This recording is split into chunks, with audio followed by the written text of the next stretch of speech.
बस्ती जिले के पुरानी बस्ती की गलियों में सुबह की हल्की रोशनी फैल रही थी।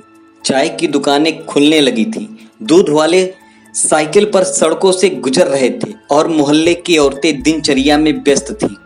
लेकिन उस रोज एक मासूम लड़की की जिंदगी धीरे धीरे मौत की ओर खिसक रही थी। बेआवाज, बेबस और बेइंतहा दर्दनाक तरीके से। 22 साल की रात का एक आम लड़की थी। वो सपने देखती थी, वो अपने छोटे से संसार में हंसी खुशी जी रही थी, लेकिन उसे नहीं पता था कि उसका पीछा कर रही एक साया उसकी हर मुस्कान पर नजर गड़ाए बैठा है। वह साया था मनोज। सुबह करीब 6 बजे रात का अपने घर से बाहर निकली। उसका रास्ता रोज की तरह खंडहरनुमा एक वीरान जगह से होकर गुजरता था। उस जगह की एक खास बात थी, वो उजाड़ थी और वहां कोई आता जाता नहीं था। लेकिन उसी वीराने में छुपा था मनोज। मनोज एक सफाई कर्मी, उम्र कोई 28 साल, लेकिन उसकी सोच, उसकी मानसिकता और उसके इरादे किसी दरिंदे से कम नहीं थे। वह राधिका को लंबे वक्त से देख रहा था, उसके मासूम हाव भावों को अपने गंदे इरादों से तौल रहा था। वो राधिका की हर ना को एक चुनौती समझने लगा था और इस सुबह उसने अपनी हवस को प्यार का नाम देकर सबसे भयानक कदम उठा लिया। जैसे ही राधिका खंडहर में पहुंची, मनोज उसके पीछे आ गया। वो अचानक उसके सामने आया और दबे स्वरों में कहा, बहुत दिन से देख रहा हूं तुझे, आज मना मत करना। राधिका डर गई। उसने चिल्लाने की कोशिश की, लेकिन इलाके की वीरानी ने उसकी आवाज निगल ली। राधिका ने विरोध किया, धक्का दिया, पीछे हटने की कोशिश की, लेकिन उस प्रतिरोध ने शिकारी को और भी ज्यादा क्रोधित कर दिया। मनोज ने पहले उसका गला दबाया, इतनी ताकत से कि उसकी चीख भी ना निकल सकी। फिर उसने पास के पड़े एक ईंट को उठाया और बेरहमी से उसके सिर पर वार कर दिया। बार बार, जब तक राधिका की सांसें थम नहीं गईं। हत्या के बाद मनोज के होश उड़ चुके थे। खून से सना शरीर, कपकपाते हाथ और मुंह से बार बार निकलता, अब क्या करूं। उसे लगा अगर 100 मिटा दिया जाए तो सब खत्म हो जाएगा। वो पास के बाजार से माचिस लाया। उसने 100 को सूखी लकड़ियों और कचरे से ढक दिया और आग लगा दी, लेकिन खंडहर की सीलन भरी जमीन और अधपकी लकड़ियों ने उसका साथ नहीं दिया। आग ठीक से नहीं लगी। राधिका का शव अधजला रह गया। शरीर का आधा हिस्सा राख बन चुका था, बाकी अब भी पहचान के काबिल था। मनोज वहां से भाग गया, लेकिन सबूत वहीं छूट गए और किस्मत ने राधिका की सिसकती आत्मा की गवाही को जिंदा रखा। सुबह जब कुछ स्थानीय लोग उस इलाके में पहुंचे तो वहां धुएं की हल्की बू और जली हुई लाश का मंजर देखकर सन्न रह गए। पुलिस को सूचना दी गई। पुरानी बस्ती थाने की टीम मौके पर पहुंची। शुरुआती जांच में मामला रेप और मर्डर का प्रतीत हुआ। इलाके के आसपास लगे सीसीटीवी कैमरे खंगाले गए।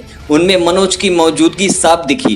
वो राधिका के पीछे पीछे जाता हुआ दिखा और कुछ देर बाद उसी दिशा से भागता हुआ। पुलिस ने जब मनोज की तलाश शुरू की तो स्थानीय मुखबिरों ने खबर दी वो अयोध्या गोरखपुर मार्ग से फरार होने की कोशिश कर रहा है। पुलिस ने सब देइया कला के पास घेराबंदी की। जैसे ही उसे रोका गया, मनोज ने फायरिंग कर दी, लेकिन पुलिस ने जवाबी कार्रवाई में उसके पैर में गोली मार दी और उसे धर दबोचा।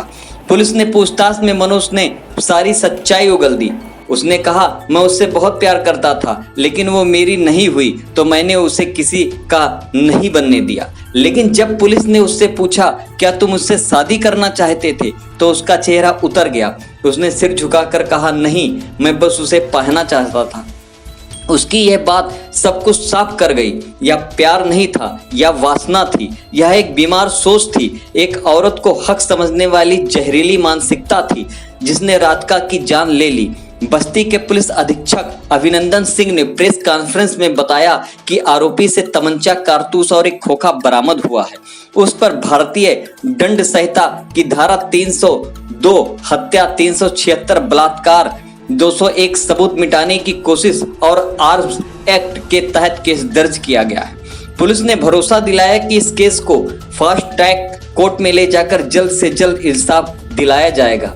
अंत में एक सवाल जो हर समाज से पूछा जाना चाहिए, राधिका अब इस दुनिया में नहीं है। उसकी माँ की सूनी आंखें, उसके छोटे भाई की खामोशी और उस मोहल्ले का सन्नाटा, सब कुछ चीख चीख कर बस एक ही बात कह रहे हैं, क्या औरत को न कहने का अधिकार है? यह केवल एक हत्या नहीं, यह उस मानसिकता की पराकाष्ठा थी जो यह मान बैठी है कि प्रेम एक तरफा हो सकता है और इनकार की कीमत मौत हो सकती है।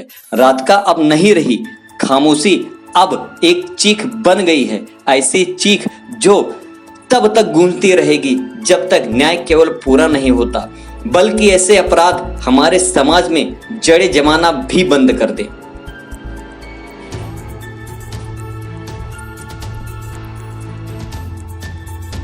किसी को पता न चले, वहीं रखी हुई पत्तियों में उसे ढक दिया और पत्तियों में आग लगा दी ताकि इसकी शिनाख्त ना हो पाए, किसी को पता ना चल पाए। तो तत्काल टीमें जब एक्टिवेट हुई तो हम लोगों ने इसकी गिरफ्तारी करने का प्रयास किया और आज सूचना हम लोगों को मिली कि ये जो है पर्टिकुलर क्षेत्र में घूम रहा है NH 28 के पास। तो वहाँ हम लोगों ने इसकी गिरफ्तारी का प्रयास किया, जिसमें इसने पुलिस पर फायर किया। जवाबी कार्रवाई में पुलिस द्वारा इसके ऊपर गोली चलाई गई और इसके पैर में गोली लगी। तत्काल इसको इलाज के लिए अस्पताल भिजवा दिया गया, जहां सामान्य रूप से इसका इलाज चल रहा है और इसमें आगे की प्रभावी विधिक कार्रवाई इसमें कराई जा रही है। महिला के साथ रेप करने की घटना नहीं, रेप की घटना नहीं की है, ये उससे शादी करना चाहता था और लगातार इस क्रम में इन दोनों की बात होती थी और झड़प भी होती थी।